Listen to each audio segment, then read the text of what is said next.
Halo kaum intelektual, beberapa hari yang lalu lagi viral atau lagi ramai di sosial media di mana Edis TV mengalami musibah atau masalah yang sangat-sangat besar sekali. Wow, luar biasa. Apa itu masalahnya? Menurut Edis TV mengatakan bahwa data pribadinya bocor di media sosial. Siapa yang membocorkan? Dugaannya yang membocorkan itu menurut Edis TV pihak daripada bank yang ada di Konoha. Apakah Edis TV ini seberbahaya itu sehingga dicari kelemahannya?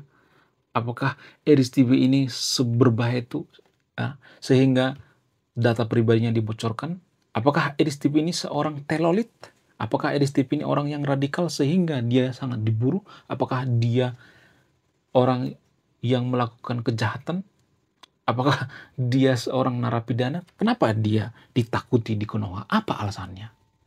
Kenapa kalau saya perhatikan tuh ya, ada juga sebenarnya yang cinta sama Edis TV, banyak juga yang cinta sama Edis TV ya, atau yang suka sama Edis TV. Tapi ya dari pihak orang Kristen sekalipun ya, saya melihat ada juga haters daripada Edis TV, dan kaum muslim yang ada di Konoha juga banyak juga yang haters daripada Edis TV. Nah, yang jadi pertanyaan, kenapa orang penting itu biasanya banyak hatersnya? Apa alasannya? Wow, luar biasa.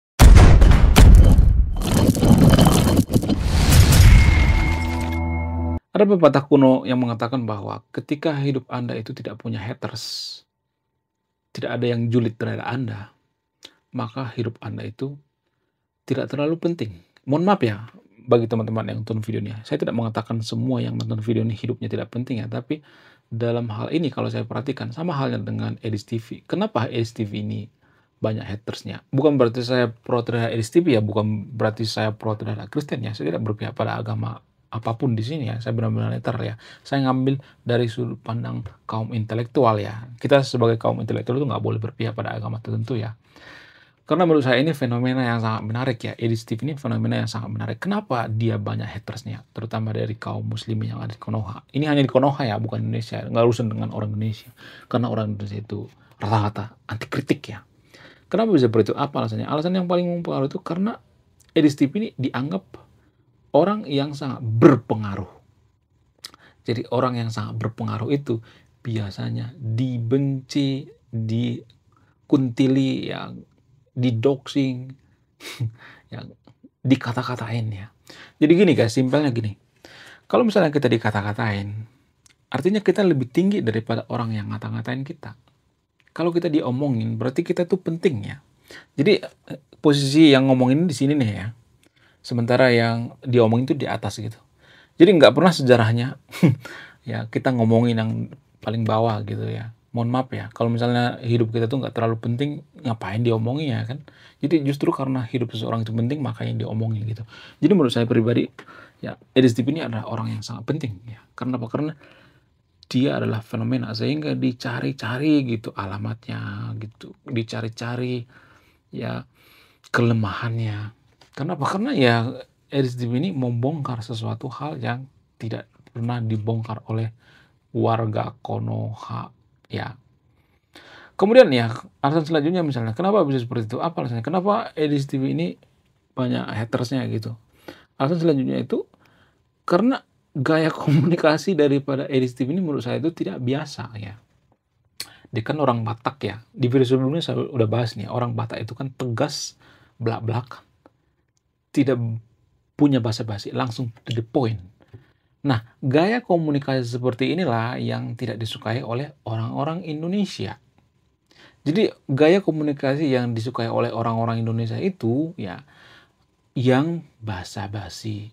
Jadi kalau kita mengkritik seseorang itu, kita harus ada basa-basi. Ya, permisi, punten, ya, mohon maaf ya. Jadi kita harus sering-sering ngomong minta maaf gitu ya. Mohon maaf ya sebesar-besarnya. Punten, pokoknya kita harus ngomong seperti itu ya. Jadi mengkritik orang Indonesia itu sebenarnya nggak boleh karena banyak orang Indonesia itu yang anti kritik.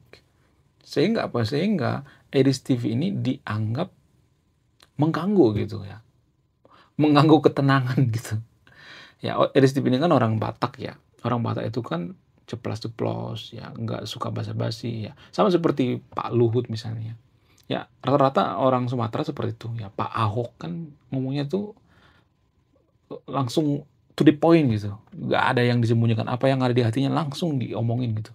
Sementara masyarakat Jawa itu ya, orang Sunda itu, mereka itu sangat-sangat suka yang namanya berbasa-basi. Mereka nggak langsung to the point gitu. Kalau orang Batak itu kan langsung to the point. Apa alasannya? Di video sebelumnya saya sudah bahas nih ya, tapi saya akan bahas secara singkat ya. Ini karena pengaruh daripada geografis ya. Itu yang paling berpengaruh. Secara antropologi ya, geografis sangat mempengaruhi. Tanah Batak itu kalau kita perhatikan di Toba itu ya, di Sumatera Utara itu tanahnya itu bergunung-gunung ya, bergunung-gunung. Nah, karena di sana bergunung-gunung ya, maka suara harus tinggi, harus gede biar kedengeran. Nah, itu yang pertama, makanya suara orang Batak itu tinggi ya. Kemudian yang kedua ya, karena di sana itu kita bertahan hidup itu sangat susah sekali karena apa? Tanahnya kurang subur. Tanah Batak itu kurang subur. Mungkin sekarang pengaruh daripada pestisida, pupuk dan sebagainya agak lumayan subur ya, tapi zaman dulu tuh sangat-sangat gersang. Sehingga apa? Sehingga untuk bertahan hidup kita harus gigih gitu, harus tegas, nggak boleh menye-menye gitu, nggak boleh banyak basa-basi, langsung ya ada masalah langsung cepat selesaikan. Kenapa? Karena tantangan alam yang sangat kuat sekali. Berbeda dengan masyarakat Jawa. Masyarakat Jawa itu kan punya tanah yang subur. Ya, jadi karena punya tanah yang subur, tantangan alamnya itu nggak terlalu susah sekali gitu. Cenderung ya, mohon maaf ya, santuy-santuy. Makanya orang Sunda itu kan orang yang sangat santuy ya kalau kita perhatikan. Si Kabayan itu kan orang yang sangat santuy sekali. Kalau Anda pernah nonton film Si Kabayan, orang Sunda gitu, orang Jawa juga rata-rata seperti itu saya perhatikan ya. Sangat santuy sekali hidupnya. Nggak terlalu ya sekeras di Sumatera Utara ya atau di tanah Batak ya. Kenapa? Karena tanahnya subur. Ya kalau dia mau nanam pohon, menanam singkong, cukup dilempar aja gitu. Itu singkongnya pasti tumbuh, guys. Ya karena apa? Karena tanah di Pulau Jawa itu lumayan subur ya, sangat-sangat subur sekali ya. Jadi tantangan alamnya itu tidak terlalu keras gitu. Makanya orang Jawa itu banyak berbasa-basi. Ya, ada waktu untuk berbasa-basi. Sementara di tanah Batak itu nggak ada waktu berbasa-basi ya. Karena apa? Karena tantang alamnya sangat-sangat kuat sekali ya. Banyak masalah gitu. Kemudian karena letak geografis Pulau Jawa itu kan dekat pesisir ya. Ya, karena dekat pesisir itu, kalau kita ngomong pelan, maka akan kedengeran. Sementara di Toba itu nggak kedengeran kalau kita ngomong pelan. Kenapa? Gunung-gunung. Jadi gunung-gunung itu ya, itu mendistorsi suara. Itu alasan kenapa kalau kita di gunung itu harus teriak-teriak. Kenapa? Karena ada distorsi suara. Sementara di pesisir itu, ya seperti di Pulau Jawa itu nggak terlalu eh, banyak gunung ya. Jadi suara juga bisa kedengeran kalau pelan. Ya, itu alasannya. Nah, gaya komunikasi daripada STP kan seperti itu.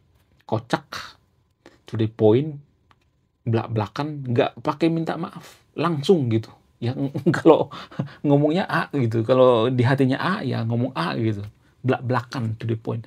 Dan ini nggak bisa diterima. Ini semacam cancel culture ya, penolakan culture.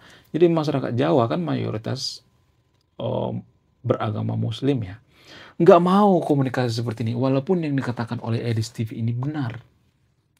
Jadi kita itu kalau mau kritik orang Indonesia itu pada umumnya itu harus banyak minta maaf gitu, punten ya. Mohon maaf ya Bu ya. Makanya kalau kita perhatikan orang Jawa, orang Sunda itu ya mereka sangat sering mengucapkan yang namanya maaf. Kenapa? Karena budaya ya. Kemudian karena faktor budaya feodal juga ya sebenarnya. Orang Jawa itu kan atau orang Sunda itu kan kental dengan nilai-nilai feodalisme ya. Sehingga ya kalau misalnya nih ya zaman dulu banget ya secara antropologi, mereka menghadap raja mereka harus ngesot-ngesot gitu ya. Harus sungkem ya, harus hormat sama raja gitu. Sementara orang Batak nggak seperti itu ya.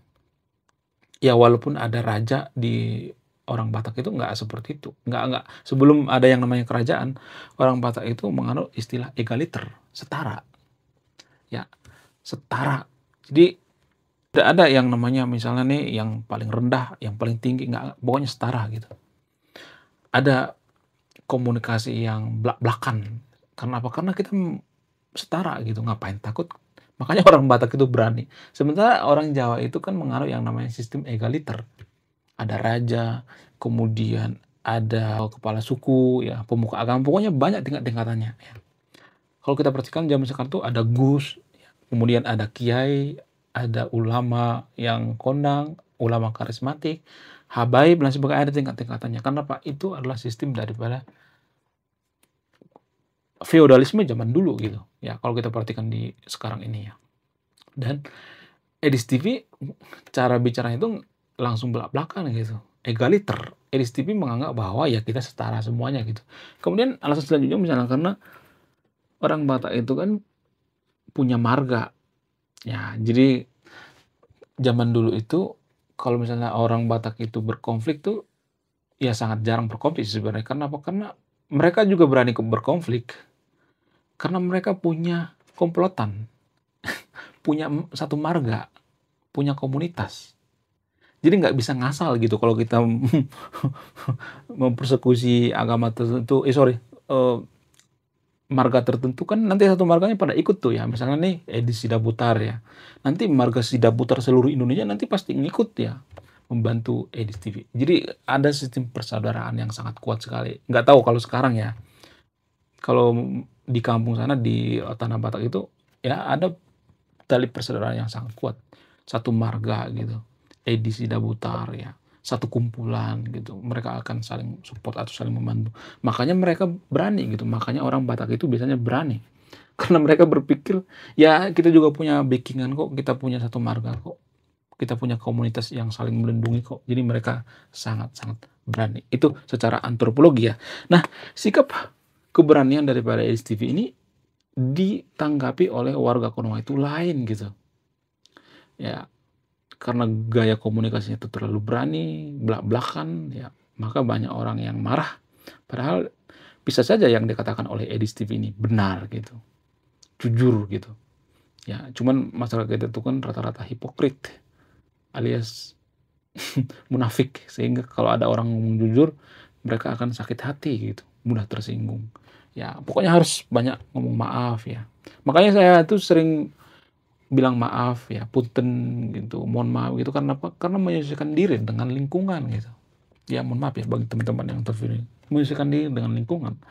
Karena subscriber channel ini ya rata-rata orang Jawa gitu.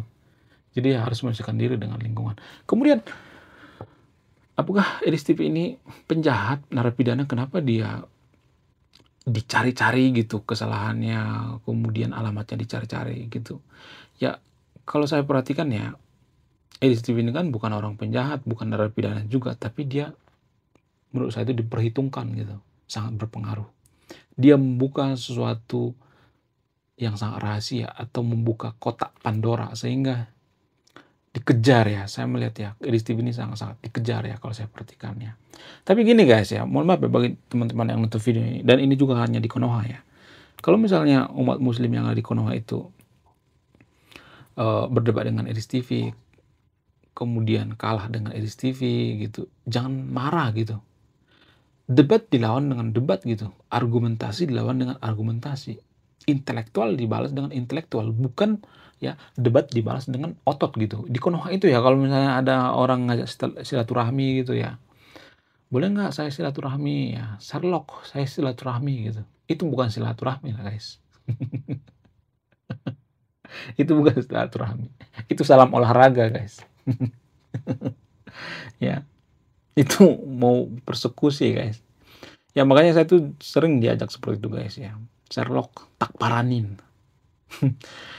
Jadi kalau saya perhatikan itu ya, justru kalau agama kita itu benar, agama kita itu sempurna, ngapain kita takut dikritik? Kan sudah sempurna agama kita. Kan nggak ngaruh kalau misalnya nih ada orang yang mengkritik agama kita, terus kritikannya nggak bener misalnya. Kan nggak ngaruh ke agama kita. Lalu kenapa kita harus membela-bela gitu ya? Saya melihat banyak warga Konoha atau kaum muslimin yang ada di Konoha seperti itu. Ini hanya di Konoha ya, bukan Indonesia ya. Kenapa gitu harus takut gitu kalau misalnya dikritik agamanya? Kenapa harus marah gitu? Jadi kalau misalnya agamanya dikritik ya, agama mayoritas di Konoha itu dikritik, lalu umatnya marah, berarti seakan-akan ya itu benar gitu yang dikatakannya. Kalau yang dikatakan itu nggak benar, ya kenapa nggak marah gitu? Sama seperti saya misalnya, ya misalnya ada orang yang mengatakan, kamu tuh alien gitu. Lalu saya marah, saya bukan alien. Lalu saya tak parani gitu. Terus saya minta Sherlock gitu. Sherlock, halal darahnya gitu. Saya misalnya ngomong gitu. Darah kamu halal, kamu bilang saya alien gitu. Ya jelas-jelas saya bukan alien. Ngapain saya harus marah? Ya kalau ada orang yang mengatakan saya alien itu, padahal saya bukan, ya saya biasa aja gitu. Ngapain marah-marah? Sama seperti itu guys, analoginya. Jadi jangan dikit-dikit halal darahnya gitu. Jadi secara tidak langsung kita memberikan contoh yang tidak baik gitu. Biarkan kalau misalnya Edis TV itu ya berkicau gitu, biarkan aja, nggak jadi masalah. Kalau itu benar ya, ya kita introspeksi diri gitu. Apa salahnya ya kan? Apa salahnya sih introspeksi diri? Ya mungkin ya dugaan saya itu ya karena agama itu tidak mengenal istilah introspeksi diri ya. Mungkin saja ya. Karena gini guys ya, di video sebelumnya juga saya udah ngomong ini ya. Ada kalanya misalnya agama tertentu di Konoha itu ya, iya di Konoha ya, bukan Indonesia ya. Mohon maaf ya guys, saya harus banyak minta maaf karena warga Konoha itu ya rata-rata anti kritik ya. Jadi gini guys, justru kalau saya perhatikan tuh agama itu mengajarkan secara tidak langsung untuk anti kritik. Karena apa? Ya karena agama itu mengajarkan kalau Tuhan itu satu ya satu gitu, nggak boleh dua, nggak boleh tiga, nggak boleh satu setengah. Ya cukup imani saja. Walaupun itu tidak terbukti secara ilmiah. Kan nggak ada buktinya secara ilmiah bahwa Tuhan itu satu, satu setengah atau dua gitu, nggak ada kan. Kalau ada yang mengatakan bahwa Tuhan itu ada 10 gitu, tapi tidak terbukti secara ilmiah, ngapain kita marah? Orang Tuhan satu juga nggak terbukti secara ilmiah. Jadi anti kritik itu asal muasalnya menurut saya ya, dugaan saya itu dari situ tuh. Kenapa? Karena kita punya kebenaran yang absolut. Jadi kebenaran absolut yang kita percaya itu belum tentu bisa dipercaya oleh orang lain ya. Jadi kalau misalnya kita ngotot bahwa Tuhan itu satu, apakah Tuhan itu bisa satu atau tidak? Kalau kita ngotot kan belum tentu kan. Kita juga nggak tahu pastinya apa Tuhan itu satu, dua atau tiga ya kan. Cuman hal seperti ini hal yang tidak biasa di Konoha. Dan inilah yang dikatakan oleh Edis TP ya. Ya kalau boleh jujur lagi ya, ya mohon maaf ya, saya bukan Kristiani ya. Kalau misalnya umat Kristen mengatakan bahwa Trinitaslah yang paling benar, tiga dijadikan satu. Kemudian kaum muslimin mengatakan, oh itu kan seperti menyekutukan Tuhan gitu. Misalnya kaum muslimin yang ada di Konoha misalnya mengatakan seperti itu. Nggak mungkin Tuhan itu tiga jadi satu. Jadi kalau saya pribadi ya, mohon maaf bagi teman-teman Kristen ya, mohon maaf ya. Saya ngambil dari sudut pandang pemikiran yang rasional ya, yang logis ya, karena kita sebagai kaum intelektual ya. Tuhan itu satu, itu kan nggak terbukti secara ilmiah. Tuhan itu tiga jadi satu juga nggak terbukti secara ilmiah. Jadi ngapain kita memperebutkan sesuatu hal yang tidak terbukti secara ilmiah? Ya kalau ada orang mengatakan bahwa Tuhan itu tiga jadi satu misalnya ya, Trinitatis misalnya, yang sok aja nggak ada masalah. Kan kita juga nggak bisa membuktikan bahwa Tuhan kita itu satu ya kan? Jadi hal seperti ini susah saya jelaskan bagi warga Konoha. Kalau prinsip seperti ini sudah bisa kita terima, maka kita sudah masuk ke level negara maju. Karena negara maju berpikir seperti itu. Makanya di negara maju itu mereka memisahkan antara agama dengan negara. Karena mereka berpikir bagaimana mungkin lu mengatakan bahwa Tuhan itu tiga, bahwa Tuhan itu satu, bahwa Tuhan itu empat.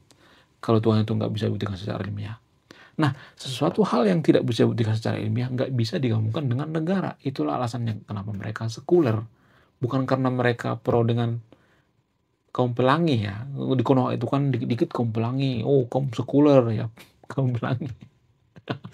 Jadi jangan seperti itu guys ya. Berpikirnya jangan terlalu sempit ya. Mari berpikir out of the box ya. Kemudian karena kita tidak terbiasa mempertanyakan yang namanya dogma, doktrin yang selama ini kita percaya. Contoh misalnya, kalau misalnya ada 250 juta orang yang mengatakan bahwa Tuhan itu satu, tiba-tiba ada satu orang yang mengatakan, Tuhan itu satu kan nggak terbukti secara ilmiah. Ini hanya di Konoha ya, bukan Indonesia ya. Tuhan itu kan nggak terbukti secara ilmiah satu. Ya bisa aja Tuhan 3, 4, atau 5. Kalau misalnya oh, ada orang yang mengatakan seperti itu ya, maka biasanya akan ditentang. Karena apa? Karena kebenaran itu menurut ya warga Konoha itu karena banyak orang yang percaya gitu. Karena orang banyak percaya maka itu disebut logis gitu atau kebenaran mutlak. Jadi ini logical fallacy gitu, cacat berpikir. Kenapa? Karena bukan berarti ya kalau misalnya banyak orang yang percaya bahwa contoh misalnya nih ya, contoh misalnya kacamata ini banyak orang mengatakan bahwa, "Oh ini bukan kacamata, tapi ini pulpen," misalnya, pensil misalnya. Lalu ada 250 juta orang mengatakan bahwa ini pensil. Lalu tiba-tiba ada orang yang mengatakan, "Oh ini kacamata." Maka biasanya yang dipercaya itu yang 250 juta orang. Kenapa? Karena banyak orang yang percaya. Jadi warga Konoha itu berpikir ya, warga Konoha itu kan makhluk yang berkomunitas ya. Jadi kemana orang berhembus ke situ gitu, kemana orang banyak ke situ gitu. Ya kalau misalnya orang banyak mengatakan bahwa ini pensil ya pensil gitu, dari dulu pensil. Kalau misalnya kita mengatakan, "Oh ini bukan pensil. Oh ini kaca ini mah." Atau ini besi, ya kumpulan dari besi dan kaca. Maka mereka akan mengatakan, "Oh enggak, itu bukan bukan besi dan kaca. Oh itu pensil," dan lain sebagainya. Jadi gitu guys ya kalau saya perhatikan.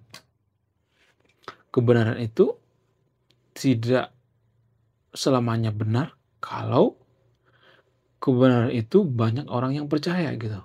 Kemudian ya, kebiasaan itu juga belum tentu benar guys, tapi yang benar yang perlu kita biasakan. Dan ini sangat susah ya di Konoha.